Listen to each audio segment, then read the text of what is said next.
Hello and welcome to our expert workshop on Reyrolle 7SR10 Essentials. My name is Chris Edwards and I'm happy to be your moderator for this webinar. Our expert today is my colleague and good friend Neil Dosdale, who is a PLM for Reyrolle and is based in our office in Hebburn near Newcastle in the UK. We will record this webinar and make the recording and the slides available to all registered participants. If you have any questions, please feel free to post them at any time during the presentation in the Q&A field. I'll then put your questions to Neil at the end of his presentation so he can answer them live in the dedicated Q&A session.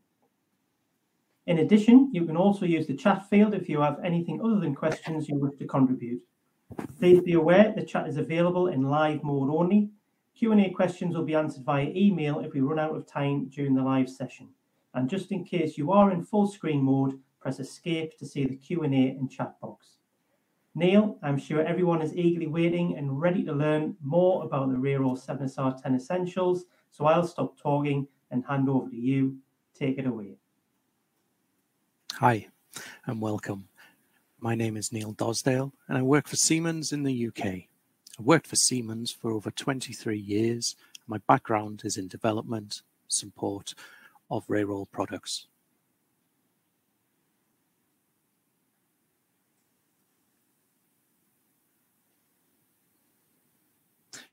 In this presentation, I'd like to give you a brief overview of the 7SR10 and highlight some of the features that might be important to you and why the 7SR10 could be the right product for you. Reyrolle is a global brand with over 100 years experience protecting our networks. The 7SR10 platform uses our latest software and hardware designs. The design benefits from over 35 years of continuous improvement and field experience with various Reyrolle numeric devices. All 7SR10 models run the same base firmware and share common hardware. This results in the same look and feel and easy-to-use functionality all devices in the 7SR10 platform. Despite the compact design, it can pack a great deal of functionality. It has a front USB port for local connection to a PC for configuration, interrogation, and firmware upgrades. It has a 4-line backlit display that makes it easy to view the device information and provides a local interface for viewing settings, measured values, indications, alarms, and fault data. The keypad operation has a familiar Reyrolle feel, with buttons for easy menu navigation, as well as 2 function keys for circuit breaker controls. There are a total of 10 LEDs on the fascia. A single fixed LED is used to indicate protection healthy, and there are a further 9 user configurable LEDs, which can be configured between the different colors, red, yellow, or green. A convenient slip-in label allows easy labeling of the LEDs. The front panel has an IP54 rating, which will protect against the common dust and ingress found in a substation. A new front cover is now available as an ordering option. It can be used to limit access to the fascia and keys. It has a single push button to allow operation of the test reset button and prevents access to the menus, settings, and control functions. In the future, the plastic mouldings will be changed from black to use the Siemens blue, which is used on Reyrolle products such as Reyrolle 5, 7SR45, and 7SR46. 7SR10 will fit into the popular 4U high mountain hall. It comes in a compact size 4 form factor with polycarbonate molded case that is non-withdrawable. The rear connections are user-friendly pluggable terminals that allow wire connections for the power supply, communications, binary inputs, binary outputs, and VTs. The CT terminals use a fixed connection that is suitable for ring connectors, providing a secure and reliable termination. The rear RS485 communications port is available as an ordering option, and the earth connection is provided on the rear plate to allow the case to be safely earthed.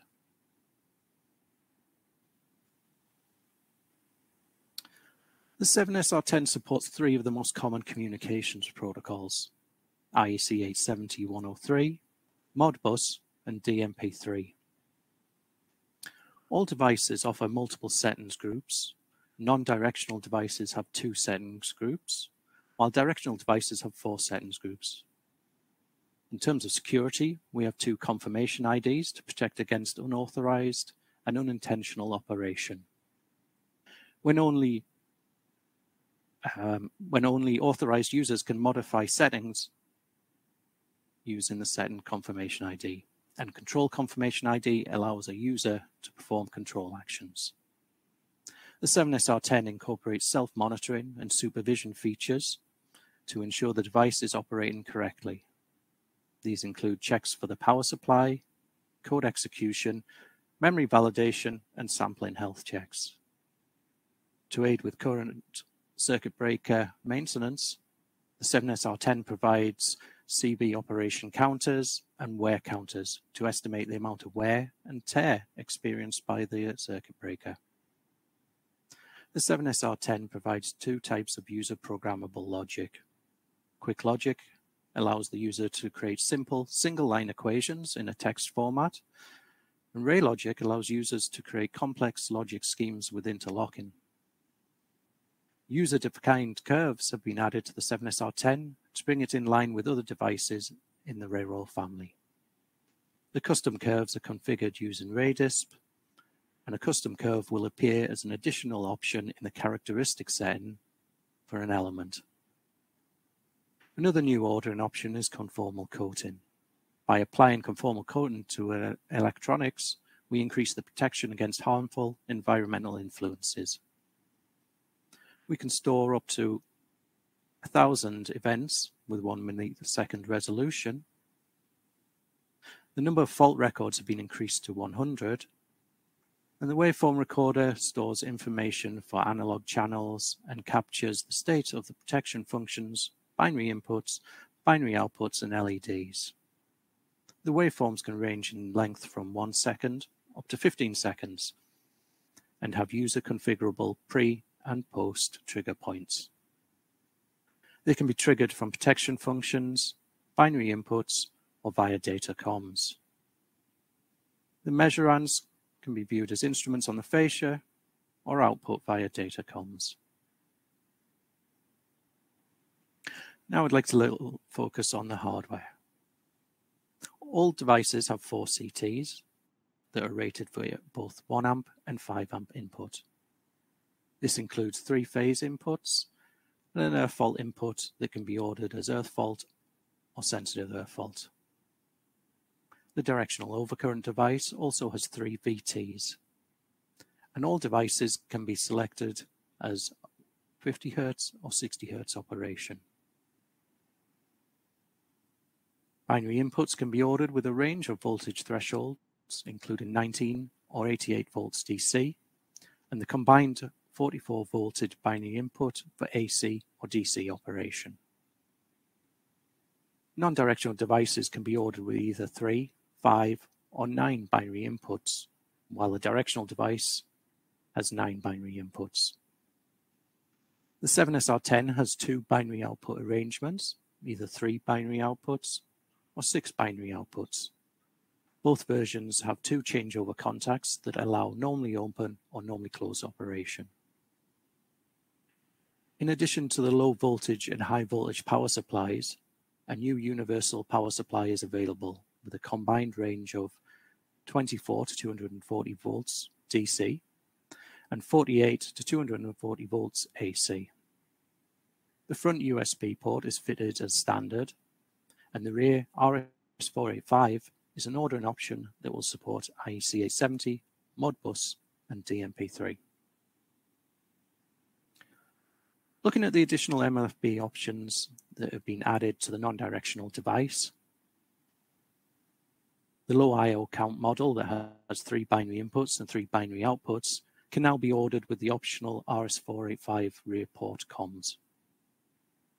The universal power supply is now available with 19-volt binary inputs. This option also adds 3 binary inputs, resulting in 9 binary inputs and 6 binary outputs. Turkish language support is available as an MFB ordering option. So looking at the conformal coating, this is a new option for the 7SR10 and is recommended for devices that operate in harsh conditions. This coating increases protection against harmful environmental influences such as extreme moisture, corrosive gases, and aggressive dust. It provides additional protection to the device by coating the circuit boards. This isolates the electronic components and circuitry from air contaminants such as hydrogen sulfide and chlorine, aggressive dust such as salts, sulfates, and nitrates, and also extreme warm moisture conditions. The conformal coating on the 7SR10 has been tested and passes the ISA G3 standard for mixed gas corrosion. Looking at the non-directional device in a little more detail, it has 4 current inputs and implements current-based protection. Functions include negative sequence overcurrent protection, broken conductor detection, thermal overload protection, cold load overcurrent protection, and instantaneous and time delay protection for overcurrent and SEF applications. The new features highlighted in orange include undercurrent protection and line check. The restricted air fault protection was only available on directional devices, but has now been added to the non-directional device. An arc flash detection has also been added. This uses an external sensor input along with a 7XG31 ray arc module. This arrangement can detect an arc flash and trip within 10 milliseconds.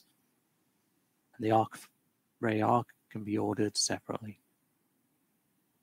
Supervision functions include circuit breaker failure protection, closed circuit supervision, trip circuit supervision, and inrush detection.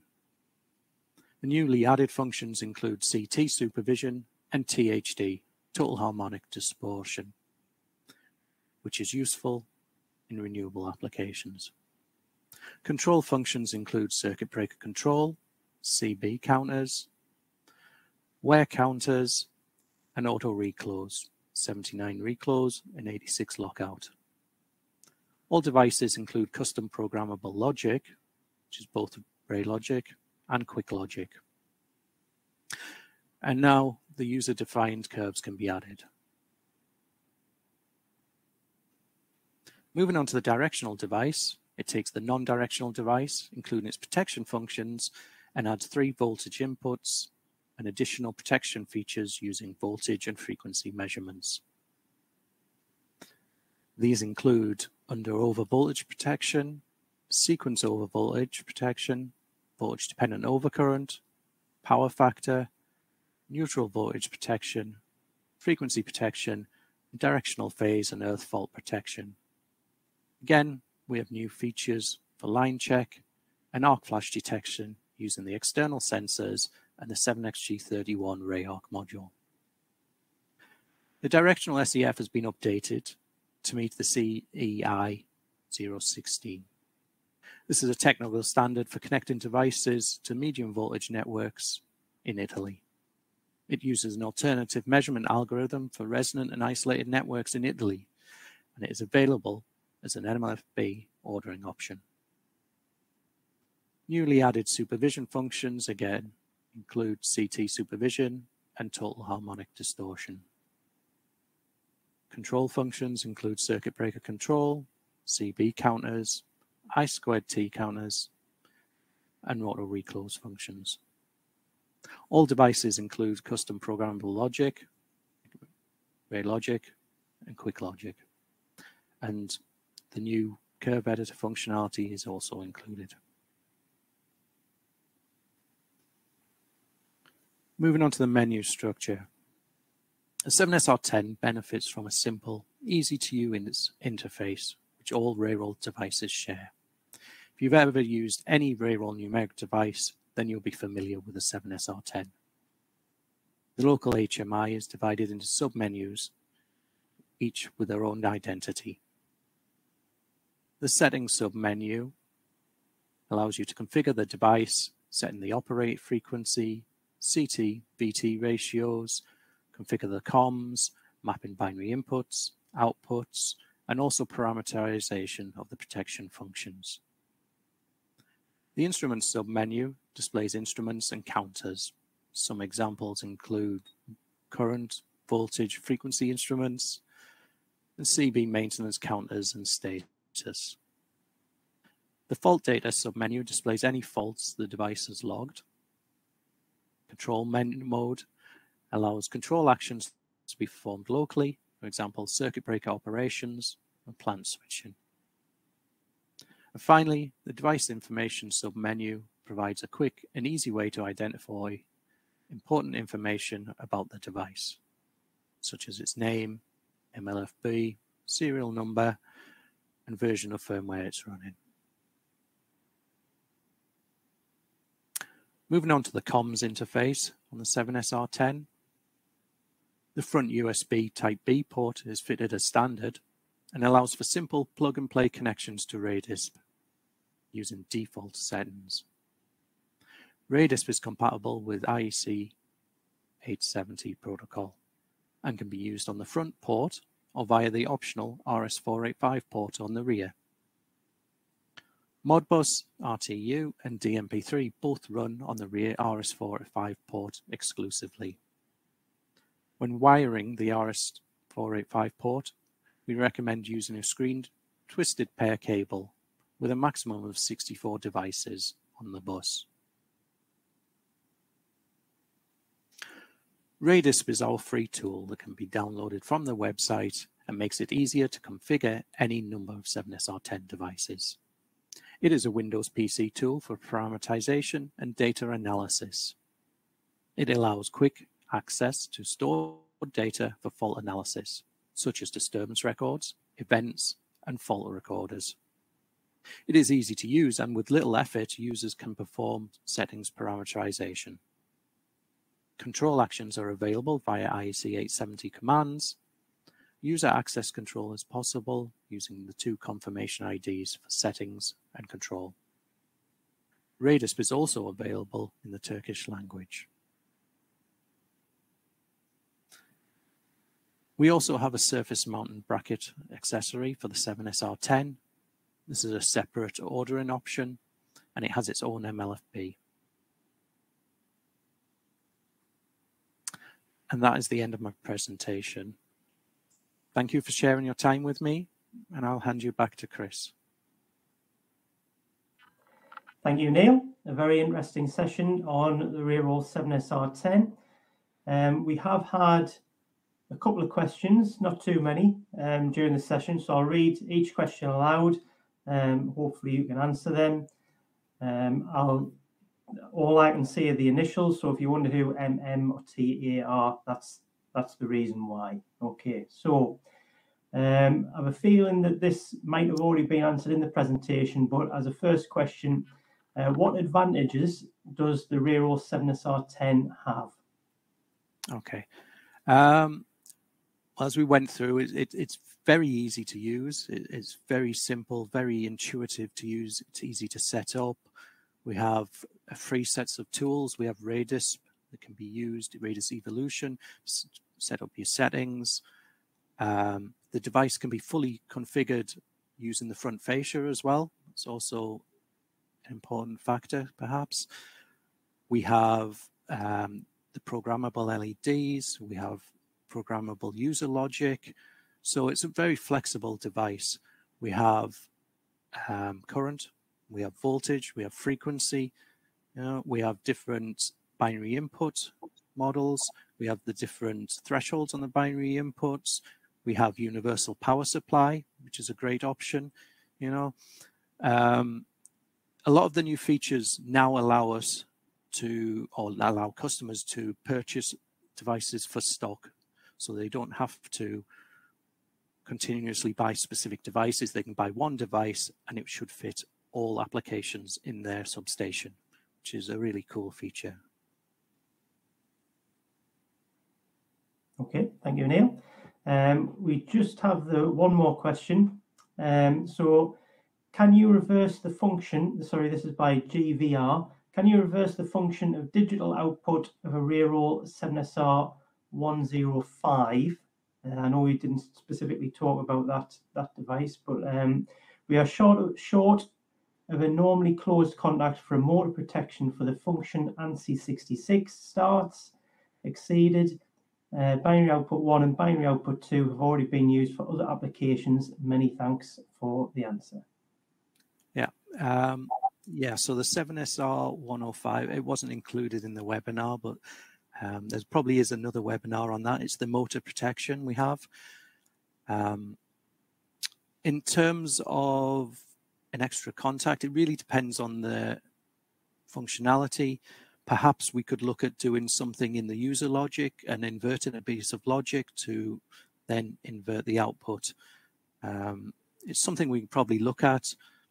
Perhaps if you email in with a bit more information, we can look at it and hopefully provide a solution for you. I think that's probably the best way. Yeah, I think the programmable user logic is the answer for that. To look to that. Thank you, Neil. We have actually had another couple of questions come in the meantime. So yep.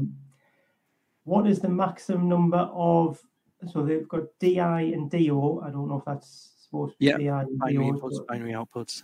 Yeah, yeah. So what's the maximum number? Right. As I recall, for the directional device, it's quite fixed. And we're looking at 6.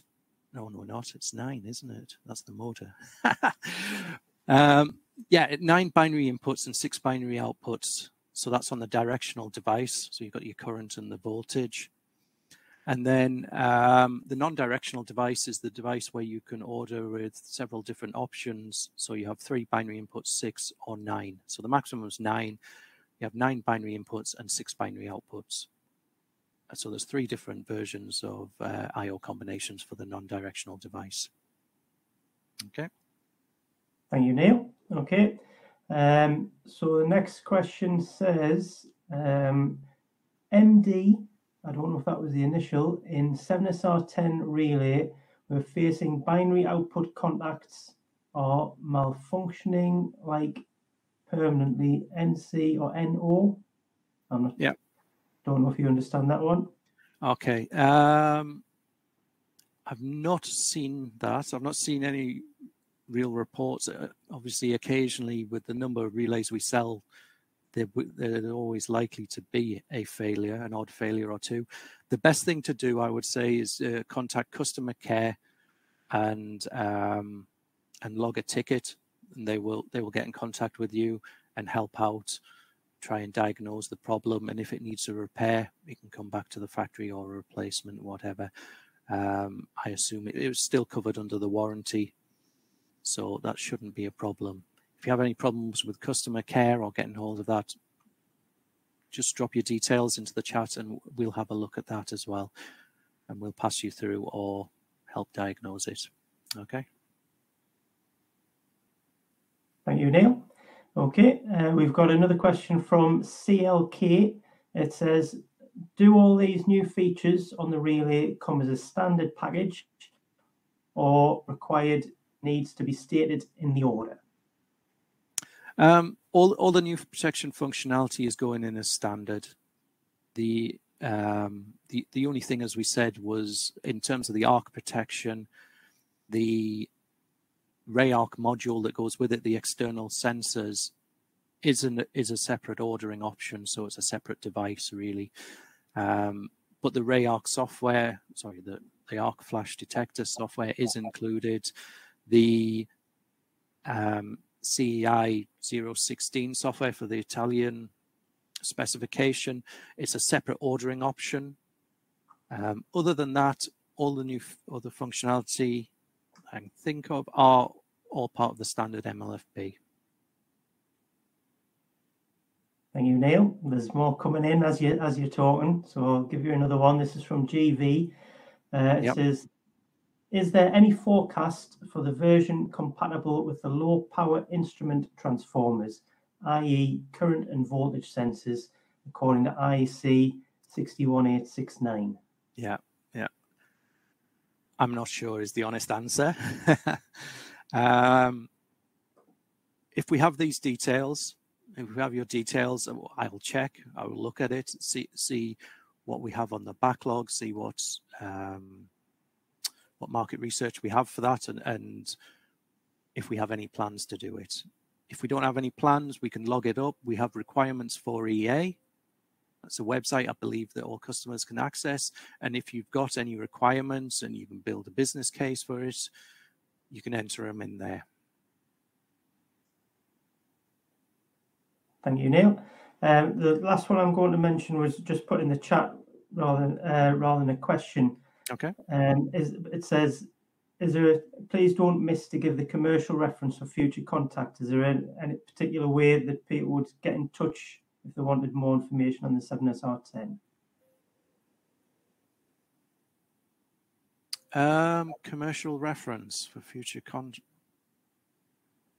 I'm not sure. I think that's probably, we'll take that offline. Don't quite understand the question, but I can drop you a message and we can have a chat about it. I don't know if you mean you're just looking for the links to the websites and the links to the information for the device, or it's actually how to order it, or things like the technical specifications and the things like the CE marking, UKCA, and the type test reports. I'm not sure, but we'll take that one offline and I can answer that. We'll have a chat. Okay, that's great. Thank you very much, Neil. Well, that's all we have time for. Thanks for your questions, and thank you, Neil, for taking the time to answer them. Still open questions will be answered via email, and if questions come to mind later, just contact our specialists and they will try to get back to you as soon as they are able. The access to the recording and slides will be sent to all participants. It has been my pleasure for me to guide you through this session on Reyrolle 7SR10 Essentials. Looking forward to meeting you soon in one of our next webinars. See you there, take care, and goodbye.